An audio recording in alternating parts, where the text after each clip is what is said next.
মাদারীপুরে আবহাওয়া পরিবর্তনে হাসপাতালে বাড়ছে রোগী। জ্বর, সর্দি, কাশি, ডায়রিয়া সহ বিভিন্ন রোগ নিয়ে ভিড় বাড়ছে হাসপাতালে।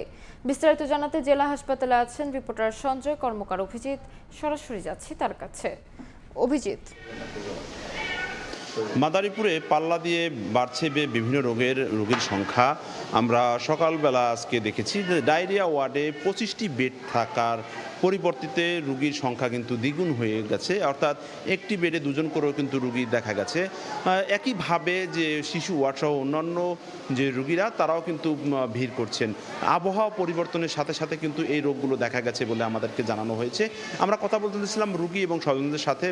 তারা বলছেন যে হঠাৎ করে কিন্তু এই যে ডায়রিয়ার যে অস্বাভাবিক প্রকোপ দেখা গেছে, এটি কিন্তু তাদের কাছে অস্বাভাবিক মনে হওয়ার পরে কিন্তু তারা হাসপাতালে ছুটে আসছেন এবং চিকিৎসকের পরামর্শ গ্রহণ করছেন। আমরা কথা বলেছিলাম মাদারীপুর 250 শয্যা জেলা হাসপাতালের আবাসিক মেডিকেল অফিসার ডাক্তার অখিল সরকারের সাথে। তিনি জানিয়েছেন যে ভয় বা আতঙ্ক কোনো কিছু না করে তাৎক্ষণিক হাসপাতালে ছুটে আসা এবং চিকিৎসকের পরামর্শ গ্রহণ করা। যাদের ডায়রিয়া দেখা গেছে তাদের তরলজাত খাবার খাওয়ার পরামর্শ দেওয়া হয়েছে, বিশেষ করে ডাবের পানি এবং যে স্যালাইন রয়েছে সেটি কিন্তু খাওয়ার পরামর্শ দিয়েছেন।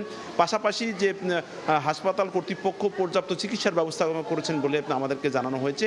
আমরা দেখেছি যে শিশু ওয়ার্ডে কিন্তু যে ঠান্ডাজনিত যে রোগ রয়েছে, জ্বর, সর্দি, কাশি সহ অন্যান্য রোগেও কিন্তু শিশুরা ভর্তি হচ্ছে এবং তাদের সাথে কিন্তু তাদের যে অভিভাবক তারা কিন্তু রয়েছে।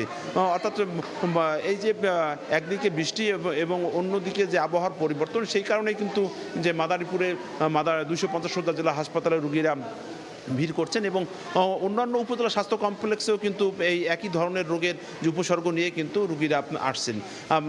হাসপাতাল থেকে চিকিৎসকরা বলছেন যে প্রাথমিক চিকিৎসা যাদের দেওয়া হচ্ছে তারা বাড়ি চলে যাচ্ছে এবং যারা জটিল এবং গুরুতর রোগী রয়েছেন তাদেরকে হাসপাতালে ভর্তি রেখে পর্যাপ্ত চিকিৎসা দেওয়া হচ্ছে এবং যখন সুস্থ হচ্ছে সেখান থেকে কিন্তু তাদের আবার ছুটি দিয়ে অর্থাৎ তাদের বাড়ি পাঠানো হচ্ছে। আবহাওয়ার জনিত কারণ প্রতি বছরই কিন্তু এই হাসপাতালে কিন্তু রোগীর সংখ্যা বাড়ে এবং চিকিৎসকরাও কিন্তু তাৎক্ষণিক যে চিকিৎসা সেটি কিন্তু দিয়ে থাকেন। তো এই ছিল আমার কাছে মাদারীপুর 250 শয্যা হাসপাতালে যে রোগীর সংখ্যা বাড়ছে সেখান থেকে সব শেষ। মাদারীপুর থেকে সরাসরি যুক্ত ছিলাম।